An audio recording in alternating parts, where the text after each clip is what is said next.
Hello and welcome back. Let me start right away with the good news. The water is back in the well. If you watched our last week's video, you know what I'm talking about. Last week we did a big well cleaning and we were not sure if the water will actually come back to the well or not. If you didn't see the video and want to see it, you can still check it out. So the good news is that the water is back in the well and the frogs are back as well in the well. So this week's video will be all about water, because this has absolutely been the topic of the week for us. So a few days after the well cleaning, the water came back to the well and filled up more or less to the same level as it had been before. And now we had to figure out how to pump the water up from the well, because we were totally sick from dragging the buckets up from the well manually. So we had to figure out the system how to get the water up. So we had ordered a cheap Chinese water pump. It's a 24-volt solar water pump. And we had bought separately a second-hand solar panel. And my technically minded and smart husband managed to figure out the way how to connect those things and make them working. This is now the historical moment that we are exposing the solar panel to the sun. Yeah, it's pretty dirty though. So let's see. Okay. It works! I heard something. So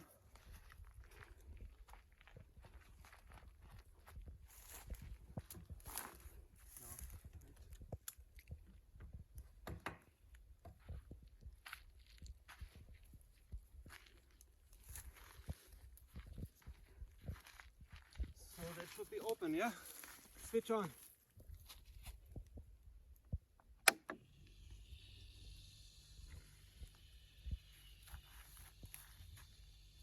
Hear something?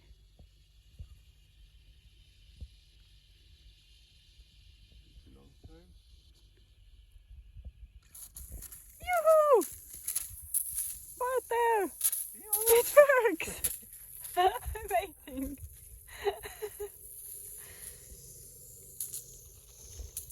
And now we had to figure out how to do the piping. And we have absolutely no clue about piping or plumbing or anything. So the most of the last week, I think we spent in the hardware stores looking at all kinds of pumps and elbows and connectors and taps and valves and in between pieces and all kinds of things that I had never heard about or never seen before. But my husband made a lot of research in internet and we ended up buying almost 200, no, not almost, we ended up buying 200 meters of water pipe. So it's 100 meters of black pipe going up and 100 meters of black pipe coming down. So the idea is that through one pipe we are piping the water up to the highest point on our land, and then whenever we need to use it we can gravity feed it down to the garden area and all the other areas on the land where we need to use it.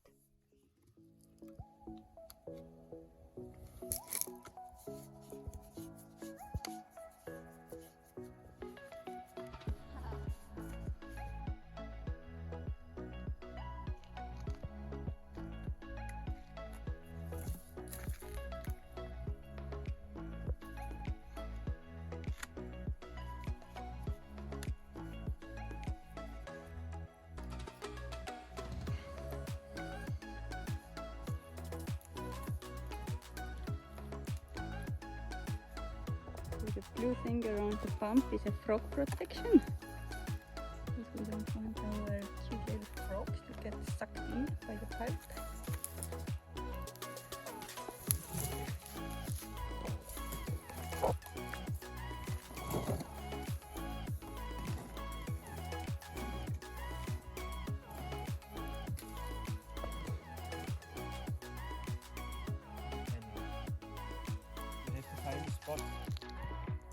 it shaded at all. So, let's see.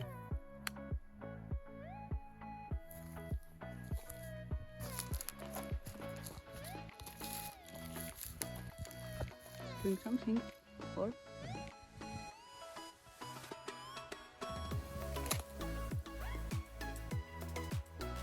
You can hear water. Yeah. Wow. Cool.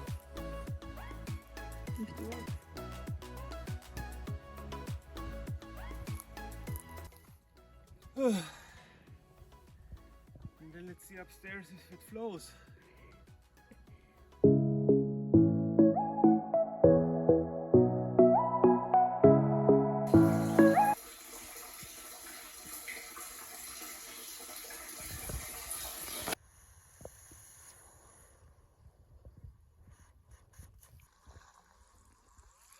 Here it is. That's water pressure.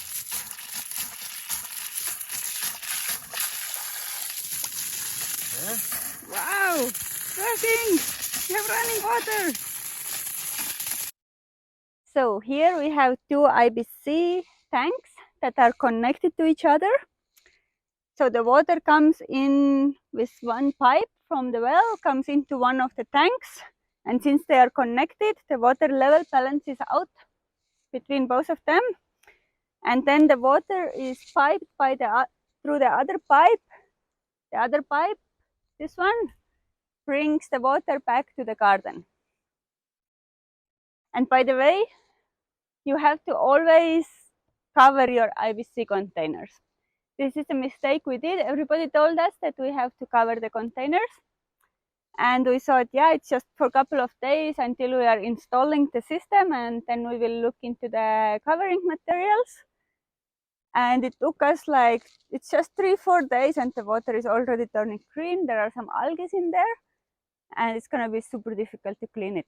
So right now we just covered it with the clothes, but yeah, tomorrow we have to have another visit to the hardware store and get some material to cover the tanks. Lesson learned, cover your tanks as soon as you get them. At least in this 40 degrees heat right now, it's incredible how quickly the life develops in everything. Here the water comes in that is pumped up by the solar pump. But honestly, we are a bit disappointed in this pump because on the page where we bought it, it said that it will pump up 2000 liters in an hour.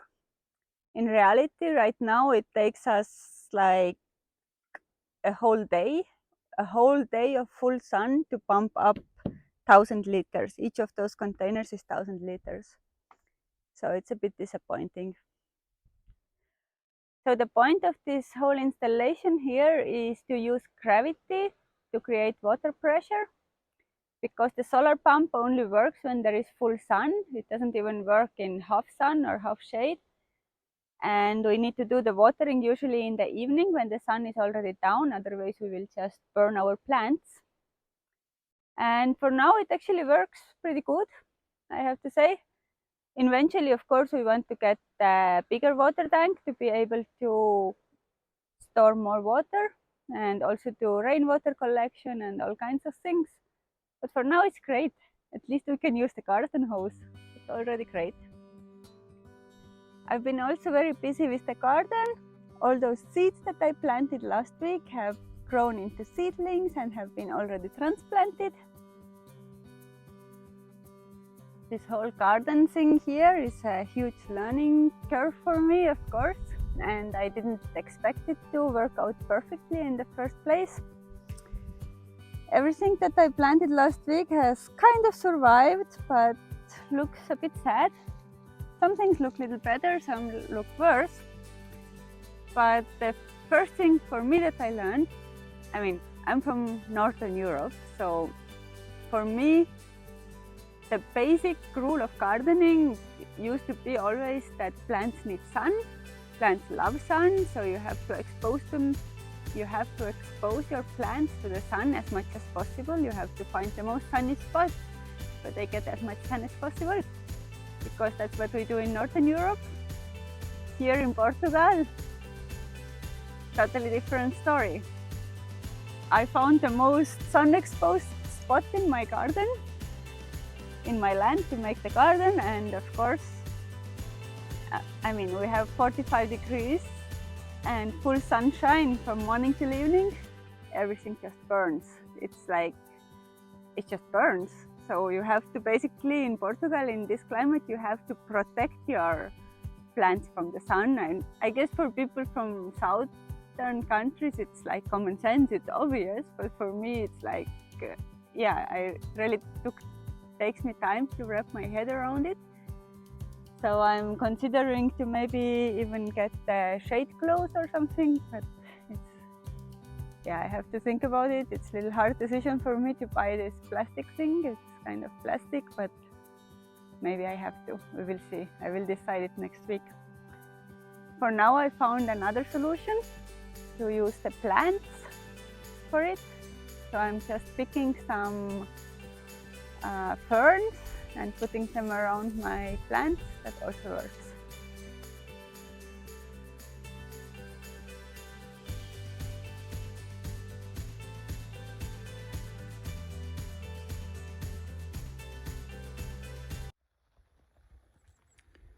So the first challenges are starting here. There is a little digging animal who every morning digs holes to my vegetable beds. Every morning I find a new hole and it's getting bigger and bigger. And the digging is getting worse and worse every day. And I really don't know what to do. And it doesn't seem to really eat anything. It just digs holes. The plants are all still there. Like even the salad is here. Just digging a hole under the salad. Okay, a leaf is here missing. Bruno says don't do nothing, just dig and let dig. But if anyone has an idea what animal it could be or what I could do about it, I would be super grateful to hear it. Some people have asked me where do we live right now, and the answer is here. We have this beautiful 4-meter bell tent. It's 220 tall, so we can stand up in the tent. And it's absolutely amazing. I love it. I was a little reluctant in the beginning when we were speaking about it, if I really want to live in a tent. But right now, it's amazing. It feels so much like connected to the nature, like living in the nature. We are on our land, but it's so wild right now. The other day, a few days ago, in the morning, we heard somebody walking around and the tent was open like this. We just looked out and there was a deer right here, like, I don't know, not even 2 meters in front of our tent. There was a small deer looking into our tent. It's really nice. I really love it right now. But don't worry, we're not gonna stay in the tent over the winter. We will have a temporary in-between solution. We will have a temporary structure which will arrive hopefully in a few weeks. But to know what it is, you will have to watch our next videos.